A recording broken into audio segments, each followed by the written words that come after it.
The Siberian territory of Russia stretches west to east from the Ural Mountains to the North Pacific Ocean, and from north to south from the Arctic Ocean to Mongolia. That's a massive 3,500 miles by 2,100 miles. Siberia covers 10% of the Earth's land mass and is completely covered by snow from November through to February. Although large parts of Siberia are populated by humans, there is a huge radius which remains desolate. Obviously, a large chunk of landmass, which is rarely visited over thousands or even millions of years, must yield some interesting long-lost artifacts or remains. Here are 5 amazing Siberian finds.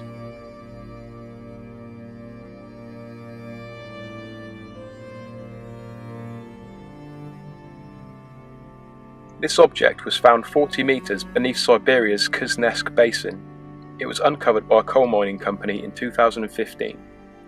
UFO enthusiasts are saying it's a UFO of some kind, an alien drone due to its saucer-like shape, but archaeologists claim it to be man-made.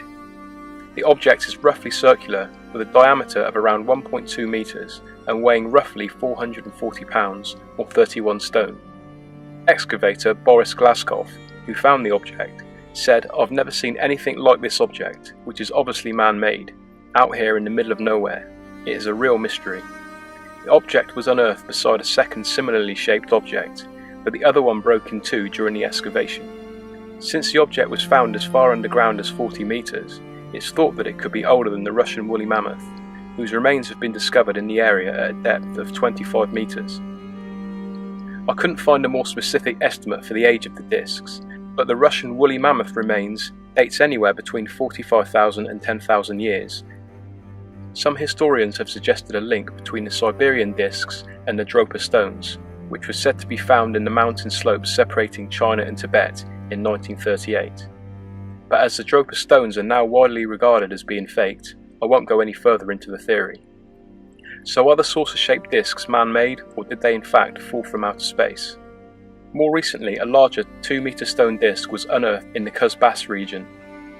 Some believe it to be up to 1 million years old, but there is no definite link between the two findings.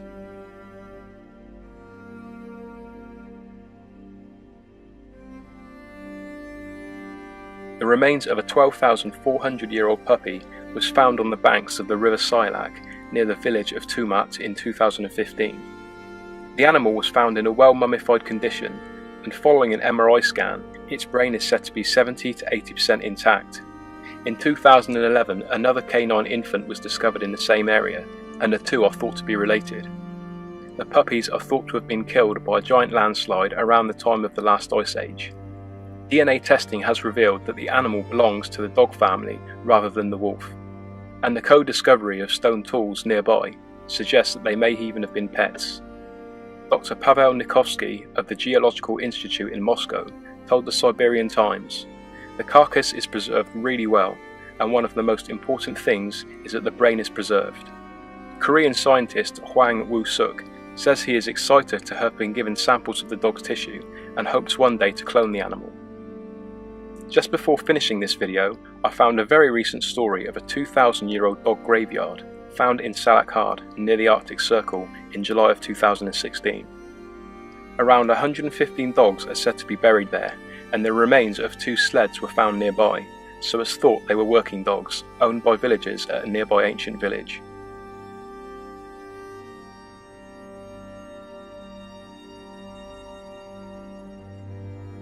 Stories of gigantic holes in the face of the Siberian landscape have been circulating now for a few decades.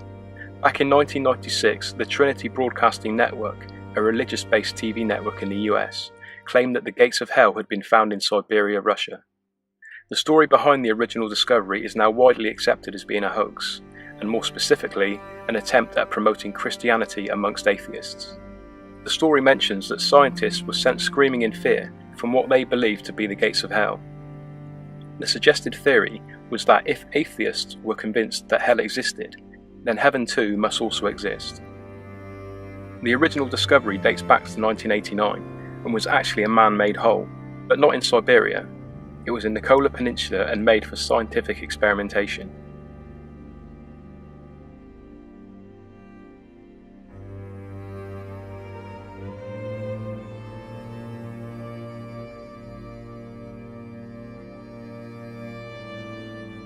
In the years since then, several mysterious giant craters have been found in northern Siberia.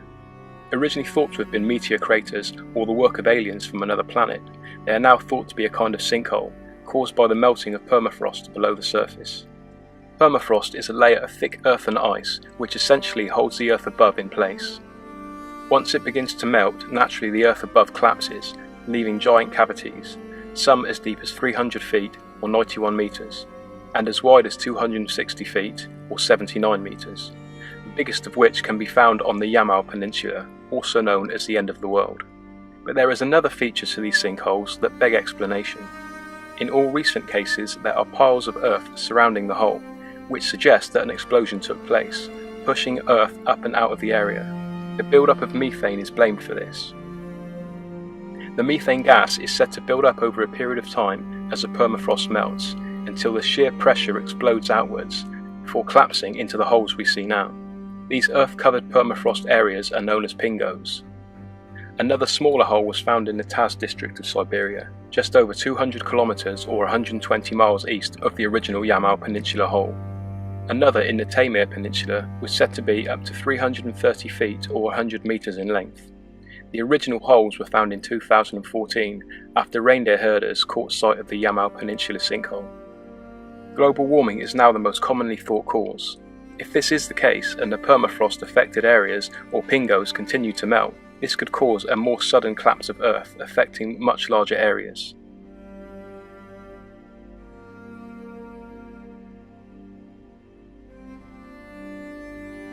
In May of 2013, the most well-preserved example of a woolly mammoth was found partially encased in ice off the northern coast of Siberia.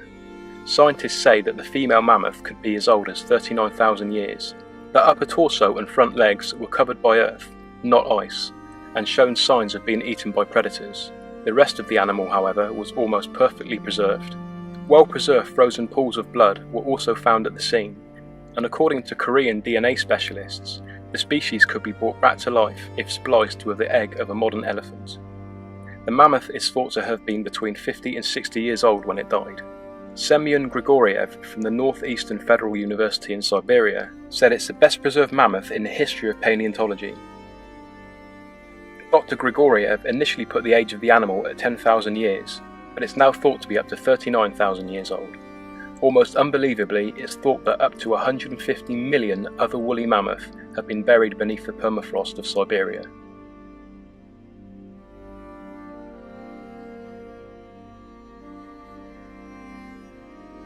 The remains of an ancient woman found in 1993 is said to be that of a 2,500-year-old Siberian princess.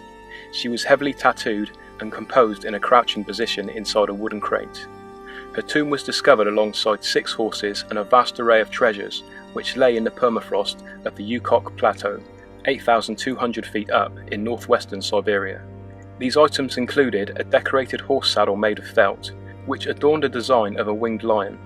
The 25-year-old woman was dubbed the Yukok Princess, whose tattoos were created using the ash of charred wood and other plants.